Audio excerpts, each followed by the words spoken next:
तो अभी हम लोग सेक्शन नंबर 13 स्टार्ट करेंगे, section number 13 of IGST act. Okay, section number 13 का एप्लीकेबिलिटी क्या था बोलो। सबसे पहला तो ये सर्विसेज के लिए एप्लीकेबल है। ओके, सर्विसेज के बाद अ, दोनों में से एक जन इंडिया के बाहर होना चाहिए। ओके, तो ये सेक्शन नंबर 13 लगेगा। तो यहाँ पर लिखा हुआ है लोकेशन ऑफ सप्लायर और location of recipient is outside India. दोनों में से एक आध जन तो इंडिया के बाहर होना चाहिए। अगर दोनों जन इंडिया के बाहर रहे तो फिर जीएसटी का क्वेश्चन ही नहीं आएगा, क्योंकि सप्लायर भी बाहर रिसिपेंट भी बाहर, तो इंडिया क्यों जीएसटी लेगा। तो दोनों में से एक जन तो क्या चाहिए, इंडिया में होना चाहिए, एक जन इंडिया के बाहर होना चाहिए। सेक्शन नंबर 13(2) जैसा वहां पर 12(2) था, दैट इज जनरल प्रोविजन। यहाँ पर 13 का जनरल प्रोविजन इज 13(2). देखो, section number 13 is very easy as compare to section 12। Okay, section 12 complicated था क्योंकि गवर्नमेंट रेवेन्यू को छोड़ नहीं रही थी, क्योंकि दोनों जन इंडिया वाले हैं। लेकिन सेक्शन 13 में गवर्नमेंट इज वेरी लीनियंट, क्योंकि एक जन तो इंडिया के बाहर है, तो रेवेन्यू नहीं मिला तो भी चलेगा। लेकिन दोनों जब इंडिया के हैं तब तो रेवेन्यू मिलना ही चाहिए, ये गवर्नमेंट का इंटेंशन है। ओके, तो सेक्शन 13 ये जनरल प्रोविजन है। ओके, जनरल प्रोविजन क्या बोलते हैं देखो। अगर रिसिपेंट का एड्रेस अवेलेबल है तो उसका एड्रेस, एड्रेस नहीं है तो एलओएस। देखो यहाँ पर क्या मिसिंग है, अपना 12(2) से कंपेयर करेंगे तो क्या अलग है। रजिस्टर्ड अनरजिस्टर्ड, रजिस्टर्ड मिसिंग है। क्यों? क्योंकि यहाँ पर एक जन इंडिया के बाहर है, तो जरूरी नहीं कि वो रजिस्टर्ड होगा। ओके, इंडिया के बाहर है तो रजिस्टर्ड नहीं होगा ना, हो सकता है कि ना हो भी सकता है कि रजिस्टर्ड हो। इंपोर्ट ऑफ सर्विस वगैरह केस में हम लोग रजिस्टर्ड हो सकते हैं। ओके, तो गवर्नमेंट का यहाँ पर लॉजिक एकदम सिंपल है। रजिस्टर्ड को दिया कि अनरजिस्टर्ड, उससे कोई मतलब नहीं। अगर हमारे पास रिसिपेंट का एड्रेस अवेलेबल है तो रिसिपेंट का एड्रेस, और अगर नहीं है तो लोकेशन ऑफ सप्लायर। एक एग्जांपल लेते हैं। मान के चलो कि हम लोगों ने इंडिया से इंडिया के बाहर कुछ कंसल्टेंसी सर्विस दिया, बाहर के रिसिपेंट को क्या दिया, consultancy service. Okay, what would be the place of supply. हमारे पास एड्रेस है तो इंडिया के बाहर का लोकेशन, क्योंकि रिसिपेंट का एड्रेस अवेलेबल है तो इंडिया का बाहर का रिसिपेंट है तो बाहर का एड्रेस देगा ना। तो बाहर का एड्रेस मतलब अवेलेबल है तो बाहर का एड्रेस। क्लियर है सबको। अगर हम इंपोर्ट ऑफ सर्विस कर रहे हैं, इंपोर्ट ऑफ सर्विस, तो हम लोग रिसिपिएंट हुए, तो ये इंडिया में टैक्सेबल होगा, क्योंकि place of supply location of recipient है। आया पॉइंट समझ में? सबको क्लियर है क्या? तो ऐसे केस में हम लोग को सप्लायर को बोलना चाहिए कि आपके पास एड्रेस नहीं है ऐसा बताओ, तो लोकेशन ऑफ सप्लायर हो जाएगा। लेकिन ऐसा नहीं, वो इनवॉइस पे कुछ तो देखना पड़ता ना। ओके, लोकेशन ऑफ रिसिपिएंट का डेफिनेशन है। ओके, वो रिसिपिएंट के डेफिनेशन के हिसाब से चलेगा, अपन जैसा बोलेंगे वैसे नहीं। रिसिपिएंट का डेफिनेशन है। डेफिनेशन क्या है? अगर अगर रजिस्टर्ड पर्सन ने सर्विस ली तो वो रजिस्टर्ड जगह आपका लोकेशन ऑफ रिसीव है। अगर आप अनरजिस्टर्ड हो और सर्विस ले रहे हो, ओके, तो जहां पे आपने सर्विस लिया, अगर आप बहुत सारे जगह पर सर्विस ले रहे हो तो जो मोस्ट कनेक्टेड है वो जगह, एंड अगर इनमें से कुछ भी नहीं है तो यूजुअल प्लेस ऑफ रेसिडेंस। मतलब कोई भी केस में इंडिया के बाहर नहीं पहुंचेगा। ओके, मतलब गवर्नमेंट ने पूरा कोशिश किया कि एलओआर को हम फाइंड आउट करे ही करें, कैसे भी फाइंड आउट करें। समझ में आया क्या पॉइंट? तो जो भी सर्विसेज सेक्शन नंबर 13 में आगे कवर्ड नहीं है, उसका place of supply is covered under section 13(2), that is general provision. LOR available तो एलओआर, एलओआर नहीं है तो एलओएस। क्लियर है क्या? अभी आज का जो मेन डिस्कशन है it would be only on section 13(3). Okay, आज खाली हम लोग 13(3) करेंगे। ओके, आधा घंटा पूरा इसमें ही जाएगा 13(3) में। अभी 13(3) बहुत ही इंपॉर्टेंट प्रोविजन है। ओके, सर्विस टैक्स के टाइम से ये प्रोविजन एग्जिस्ट कर रहा है, सर्विस टैक्स में भी था, अभी भी है। अभी सर्विस टैक्स में बहुत बड़ा डिस्प्यूट था इस प्रोविजन के ऊपर। ओके, इसीलिए अमेंडमेंट्स लाया। ओके, तो हम लोग के क्लाइंट में एक ये प्रोविजन के ऊपर डिस्प्यूट था 2017 का बात, 2017-18 सर्विस टैक्स के टाइम का डिस्प्यूट था। ओके, उन लोग को रिफंड नहीं मिल रहा था due to this provision. Okay, फिर हम लोग सेस्टेट में अपील किए। ओके, उसके बाद लॉ में अमेंडमेंट आया, मतलब कि बहुत सारे लोग ने किया, जैसे सन फार्मा हो गया। ओके, फिर साई लाइफ साइंसेस, ऐसे बहुत सारे लोग थे, सब लोगों ने ये प्रोविजन को चैलेंज किया। ओके, उसके बाद लॉ में अमेंडमेंट आया इन 2018, सॉरी 2019। ओके, 2019 में अमेंडमेंट आया। 2019 में अमेंडमेंट आया, सर्विस टैक्स में भी रिट्रोस्पेक्टिव अमेंडमेंट आया, उस वजह से सब रिफंड रिलीज हुए। ओके, तो ये बहुत इंपॉर्टेंट प्रोविजन है। Okay, let us understand. Services supplied on goods which are required to be made physically available by recipient। मतलब यहां पर क्या हो रहा है, फॉर एग्जाम्पल इंडिया के बाहर एक पर्सन है। ओके, उसका कंप्यूटर, सॉरी उसका जो कार है, फॉर एग्जाम्पल कार का एग्जाम्पल, उसके कार में हम लोग को एक सीट ऐड करना है। देखो, रिपेयर का एग्जाम्पल नहीं ले रहा हूँ, क्यों क्यों नहीं ले रहा हूँ समझ में आएगा तुम लोग को, क्योंकि repair is in exception. Okay, exception में आगे रिपेयर आएगा, फिर तुम लोग का प्रोविजन पूरा उल्टा हो जाएगा, इसीलिए रिपेयर का एग्जाम्पल साइड पर रख रहे।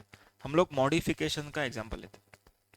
समझो कि फरारी में एक ही सीट रहता है एग्जाम्पल, हम लोग को और एक सीट ऐड करना है।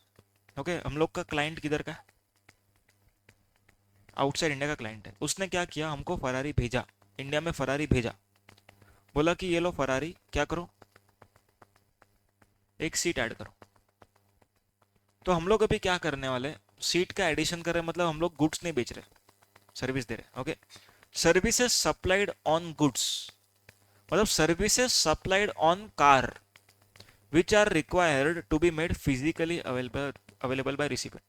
मतलब वो रिसिपेंट ने हमको जब कार दिया तभी ही तो हम लोग सीट ऐड कर पाएंगे,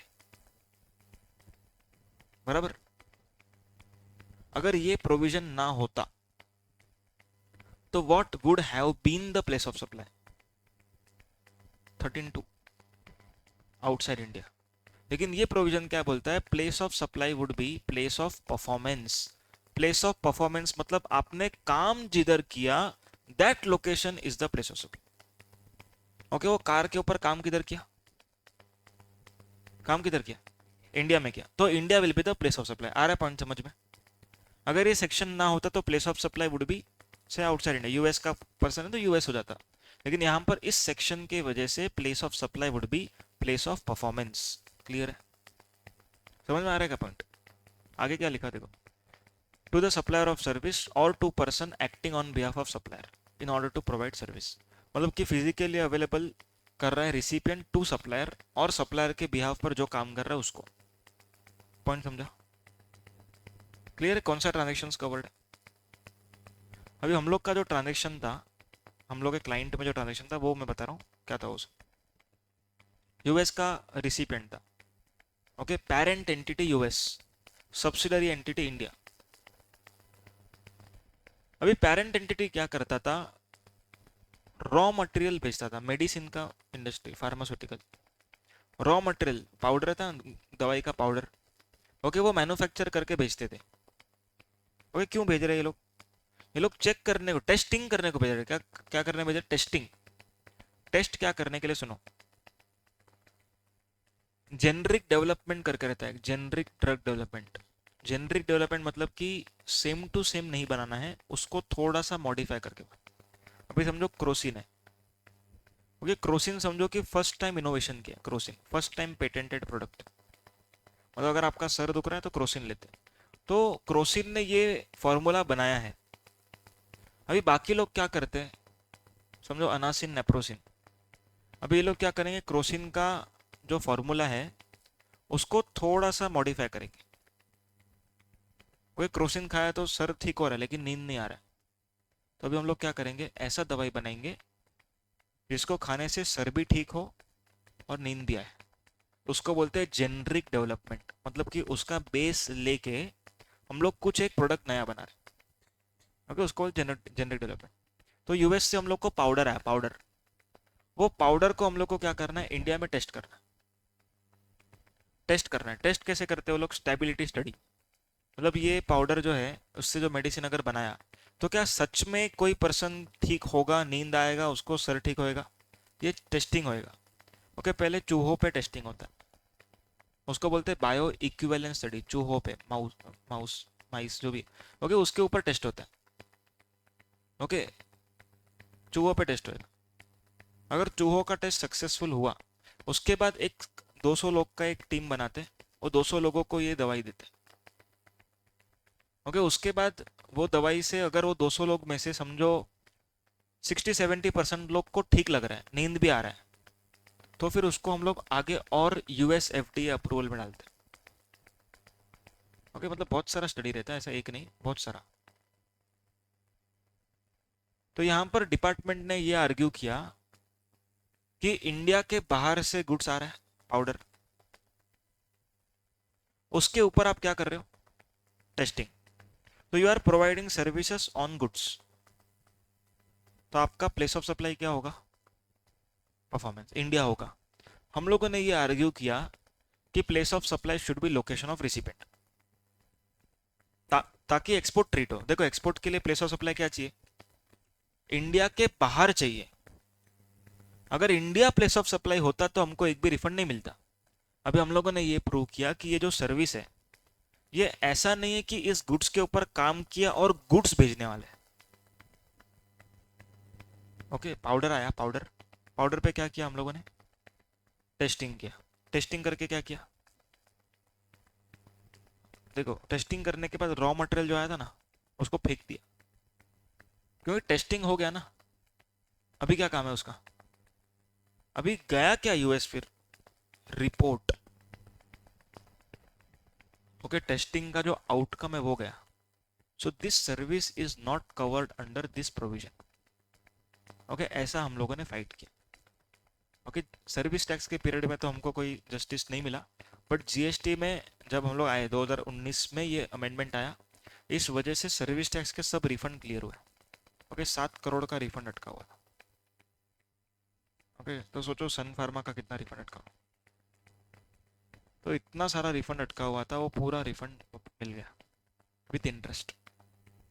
2012-13 से वो रिफंड अटका हुआ था। PwC was their consultant, but they were unable to get refund.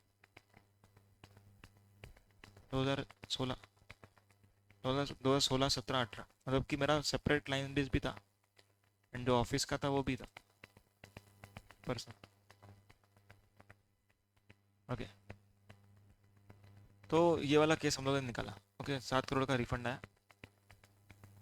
तो बेसिकली कहने का ये है कि ये जो सर्विसेज है, ओके, ये जो सर्विस है, ये किसी गुड्स के ऊपर काम होके गुड्स बाहर जाना चाहिए, ये इंटेंशन है लॉ का। लॉ का इंटेंशन ये नहीं है कि वो सर्विस पे हम, वो गुड्स के ऊपर हमने सर्विस दिया और रिपोर्ट गया, ये नहीं है इंटेंशन। इंटेंशन क्या है? इंटेंशन ये कि गुड्स के ऊपर काम हुआ, गुड्स बाहर जाना चाहिए, तो प्लेस ऑफ परफॉर्मेंस है। समझ में आ रहा है पॉइंट? आगे,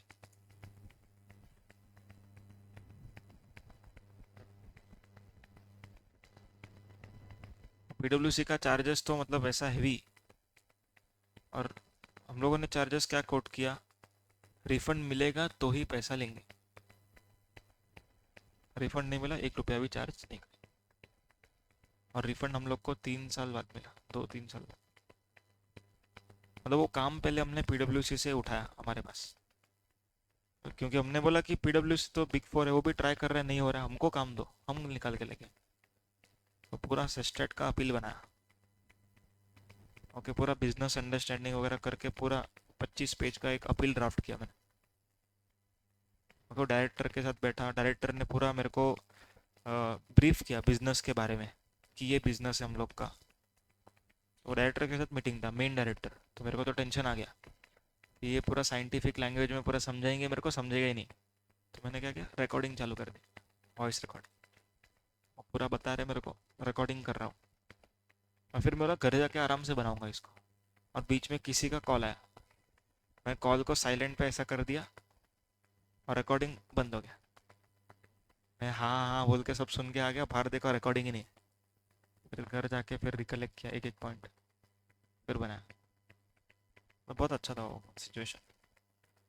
मतलब सीखने मिला बहुत कुछ। ठीक है, अभी यहाँ पर प्लेस ऑफ परफॉर्मेंस समझ में आया। ओके, अभी सेकंड पार्ट है सेक्शन 13.3 का। ओके, सेक्शन 13.3 का second part, physical presence of recipient is required. देखो, इसमें बोला है services supplied to individual represented either as recipient और person acting on behalf of recipient. देखो, इंपॉर्टेंट पॉइंट है। सर्विसेज सप्लाइड टू इंडिविजुअल और रिप्रेजेंटेड आइदर एज रिसिपिएंट और person acting on behalf of recipient which require physical presence of recipient। मतलब example, किसी person को surgery करना, तो उस पर्सन के ऊपर काम होएगा। समझा point? Services supplied to individual which require physical presence of that recipient, मतलब वो रिसिपिएंट के ऊपर काम होने वाला है। प्लास्टिक सर्जरी हो गया, उसका कोई ट्रीटमेंट हो गया, सर्जरी कोई भी, मतलब कार्डियक सर्जरी हो गया, कोई भी सर्जरी। ओके, ये सब कुछ इसमें कवर होगा। समझ में आ रहा है? क्लियर है क्या? अभी इसमें ऐसा क्यों लिखा है, person acting on behalf of recipient. Person acting on behalf of recipient, पहले बोला कि रिसिपिएंट का होना जरूरी है, अब बोलता है person acting on behalf of recipient भी रहेगा तो भी यही चलेगा। मान के चलो कि यूएसए का कोई बड़ा हॉस्पिटल है। ओके, यूएस का बड़ा हॉस्पिटल, ध्यान से सुनना, यूएस का बड़ा हॉस्पिटल, यूएस के बड़े हॉस्पिटल में एक पेशेंट है जिसका ट्रीटमेंट सिर्फ और सिर्फ इंडिया में ही हो सकता है। तो यूएस के हॉस्पिटल ने उस पेशेंट को इंडिया में भेजा। समझ में आ रहा? अभी इंडिया का जो फोर्टिस हॉस्पिटल है एग्जाम्पल, वो सर्विस किसको दे रहा है? ये पेशेंट को दे रहा है क्या?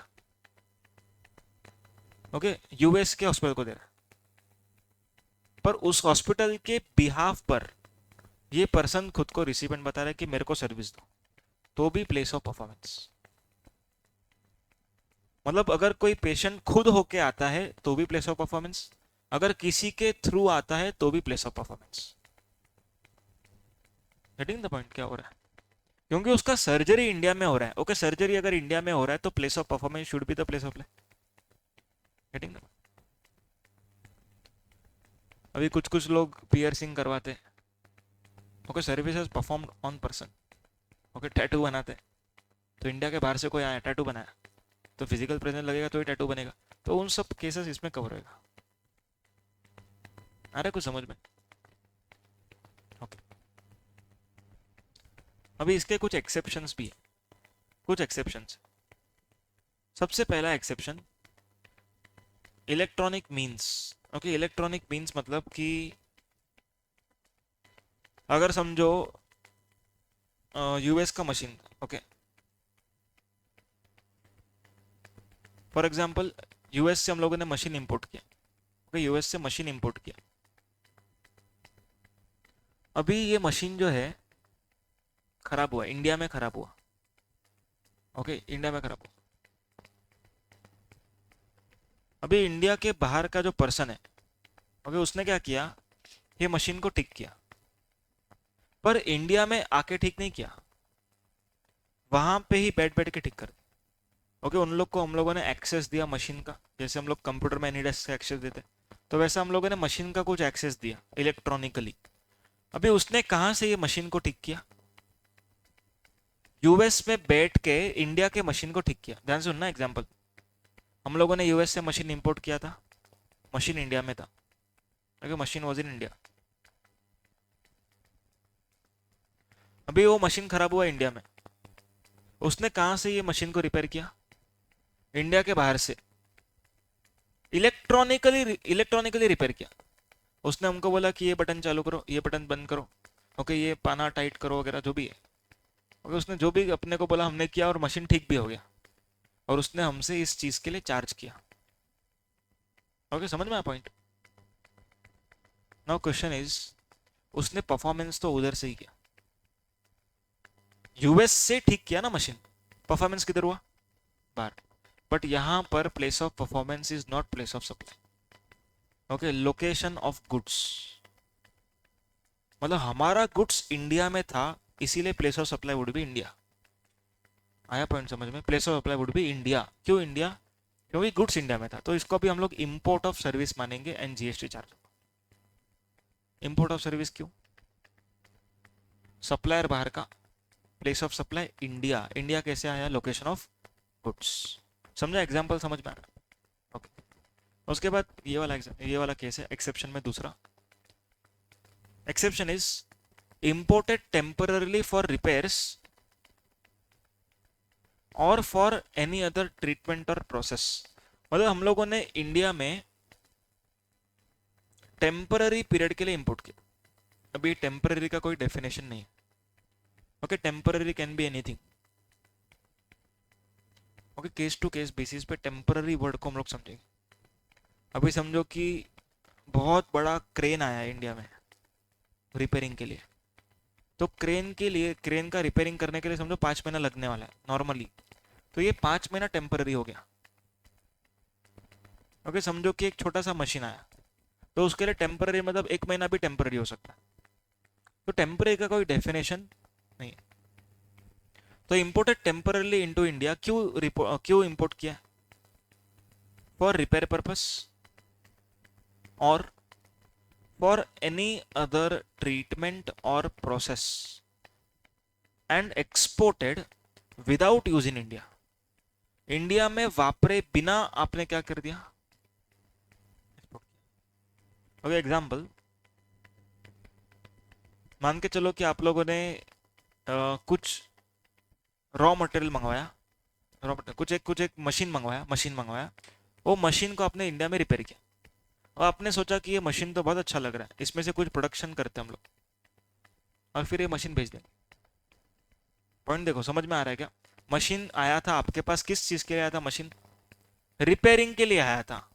आपको क्या करना चाहिए था? रिपेयरिंग करके बाहर भेज दो। आपने क्या किया? वो मशीन को इंडिया में कुछ समय के लिए प्रोडक्शन के लिए यूज किया एंड फिर उस मशीन को आपने क्या कर दिया? एक्सपोर्ट। तो इसमें प्लेस ऑफ सप्लाई क्या माना जाएगा? Place of performance. ओके, लेकिन अगर आपने सही किया, मतलब कि आया मशीन, ओके, टेम्पररी पीरियड में आपने रिपेयर किया एंड फिर भेज दिया, तो place of supply would B location of recipient.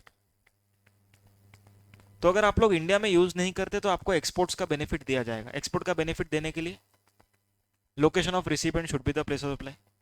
लेकिन अगर आप इंडिया में यूज करके फिर भेजते हो, तो ऐसे केस में place of supply would be in India, that is place of performance. आया समझ में? सेक्शन 13(3) कंप्लीट हुआ, लेकिन इसके सब सर्कुलर्स बाकी है। 13(3) समझ में आया? क्लियर है क्या? विदाउट यूज किया तो एलओआर डिफॉल्ट, हाँ डिफॉल्ट ही बोलो, यस एलओआर डिफॉल्ट। एंड अगर यूज किया इंडिया में फिर एक्सपोर्ट किया तो परफॉर्मेंस। यस, समझ में आया? बाकी कल कंटिन्यू करें। आज के लिए इतना ही।